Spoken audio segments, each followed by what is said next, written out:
कि आज़ादी को लगभग 72 साल हो गए।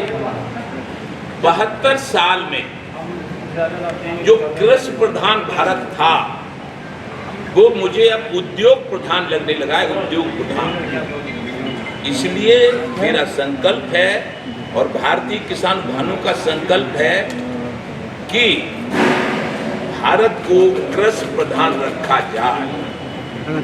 इसके लिए हमारी कुछ मांगे हैं केंद्र सरकारों से। राजीव गांधी प्रधानमंत्री थे तब से अब तक मांग करते आया हूं और हमारा संगठन किसान नेता की हैसियत से मांग करता रहा है, लेकिन बदलाव नहीं आया। भारतीय जनता पार्टी को समर्थन दिया था और हमारे माननीय प्रधानमंत्री नरेंद्र मोदी जी ने भी भाषण में ये कहा था 72 साल की किसान विरोधी नीतियों के कारण जो देश का किसान कर्जदार हो गया है और कांग्रेस के शासन में आत्महत्या करता है।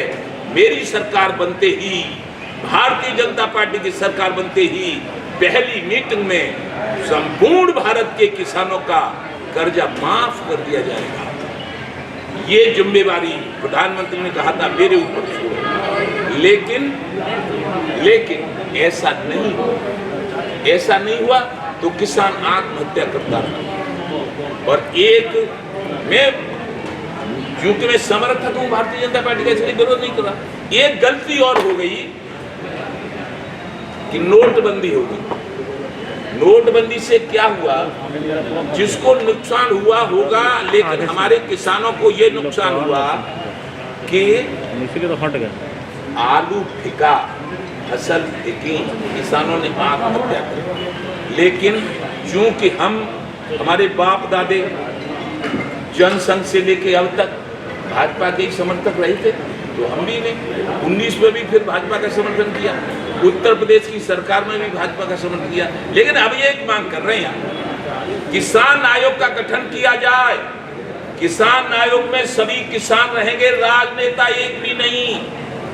और किसान आयोग ही फसलों के दाम तय करेगा, सरकार नहीं। अब सरकार को क्या पता है कितना पानी लगता है, कितनी जुताई लगती है, कितना खाद लगता है, कितनी लागत लगती है।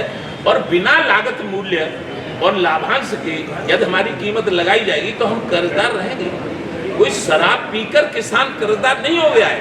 कर्जदारी का कारण है किसान विरोधी नीतियां, और इसमें सबसे जिम्मेवारी कांग्रेस सरकार की है। सत्ता में सबसे पहले कांग्रेस बैठी और कांग्रेस ने किसान मजदूरों की तरफ कुछ नहीं सोचा, केवल अपने राजनेताओं को बढ़ावा दिया। और आप भी सब जानते होंगे कि कांग्रेस सरकार में ही भारत का पैसा स्विस बैंक में जाने लगा था। जब भारत के पैसे को, अपने पैसे को अंग्रेज नहीं कर पाए, वो कांग्रेस ने करके दिखाया था। भारत के पैसे को तुम स्विस बैंक में ले जाओगे तो किसानों को क्या दोगे? किसानों को कभी कीमत नहीं दी गई। फिर तो सरकार बदलती रही, उसी धर्रा पर चलती रही।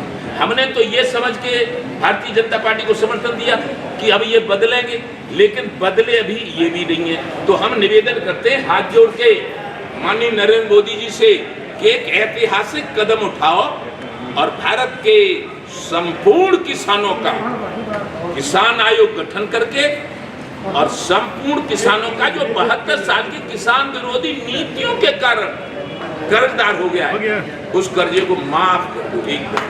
अब तो हमने निर्णय कर लिया है अपने देश के माननीय प्रधानमंत्री जी से, हम कहते हैं कि हमारी सारी मांग पूरी करो।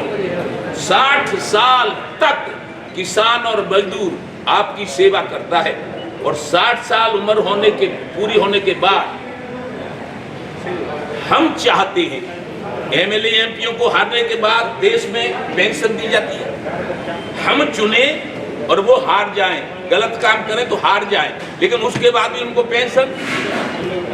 तो 60 साल पूरी करने के बाद आप लोगों को भी, मजदूरों को भी, जो वोटर है उसको, सबको, चाहे हिंदू हो, मुसलमान हो, सिख हो, ईसाई हो, जैन हो, बौद्ध हो, चाहे किसी भी बिरादरी का हो, 10,000, केवल 10,000 केंद्र सरकार के द्वारा सारा डेटा है, लिखा पढ़ते हैं, सारे नौकर हैं, ब्लॉक से लेकर सेक्रेटरी से लेकर और प्रदेश और देश तक सारा डेटा पहुंच सकता है। 10,000 रुपये महीने 60 साल पूरी करने के बाद हर मतदाता को पेंशन दी जाए। किसी दुर्घटना में यदि किसान मर जाए, हमारी मांग है तो उसकी पत्नी और परिवार और बच्चों को 1 करोड़ रुपया मुआवजा। 10-20 लाख से इसमें कुछ नहीं होता है। 5-5 लाख रुपया हम जिनको हम चुनते हैं, सांसद बनाते हैं, पूरे देश से चुन चुन के भेजते हैं, 5-5 लाख रुपया उनका वेतन भत्ता बन जाता है। और इस किसान का भी थोड़ा बहुत ध्यान रखो। यदि ये मर जाता है किसी कारणवश, किसी दुर्घटना से, तो इसकी पत्नी को 1 करोड़ रुपया दे दो, जीवन यापन कर लेगी।